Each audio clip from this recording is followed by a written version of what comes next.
Les chantiers bois sont préparés en atelier. Donc on fabrique des grands éléments de mur en atelier. On les fait le plus grand possible. Ça veut dire qu'on découpe la maison en un certain nombre d'éléments de mur. Toute l'étude, tout le travail, tous les calculs sont tout faits en atelier. On transporte ces panneaux sur un camion gros sur le chantier et le levage se fait avec la grue du camion assez rapidement.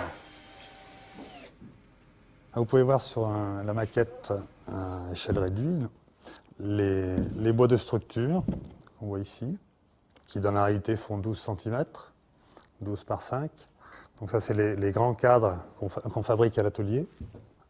Après on cloue une plaque d'OSB en 10 mm. Donc c'est des panneaux de contreventement qui nous tiennent le mur comme ça, qui évitent qu'il se déforme. Donc ça c'est tout assemblé à l'atelier. Ensuite on met un film pare-pluie, c'est une fibre de polyéthylène qui empêche la pluie, si elle passe à travers le bardage, d'aller mouiller le mur. Parallèlement à ça, ce film pare-pluie est respirant, c'est-à-dire que l'humidité qui peut être à l'intérieur du mur peut sortir. Des lithos qui tiennent le pare-pluie et qui servent à la fois de support pour fixer le bardage. Ça c'est un bardage enclin, mais ça peut être d'autres types de bardage.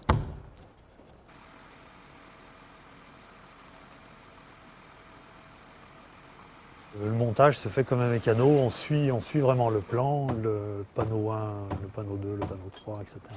Donc là c'est vraiment du mécano, mais avec des tours de main qui sont quand même très très particuliers. Celle-ci est montée en 3 semaines pour être hors d'eau, une semaine de plus pour avoir les fenêtres et l'isolation.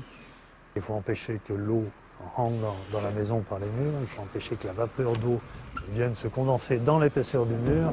C'est extrêmement technique. Et les erreurs peuvent avoir vraiment de graves conséquences.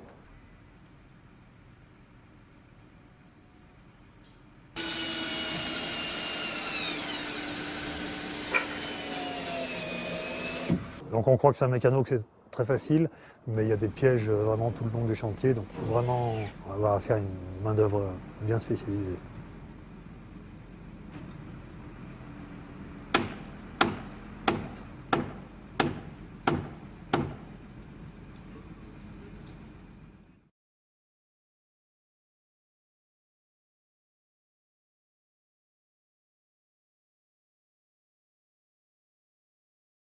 Une des premières actions à mettre en place pour économiser l'énergie dans nos maisons, c'est bien évidemment de les isoler, que ce soit les murs, la toiture, le sol. Donc faire on va dire une couette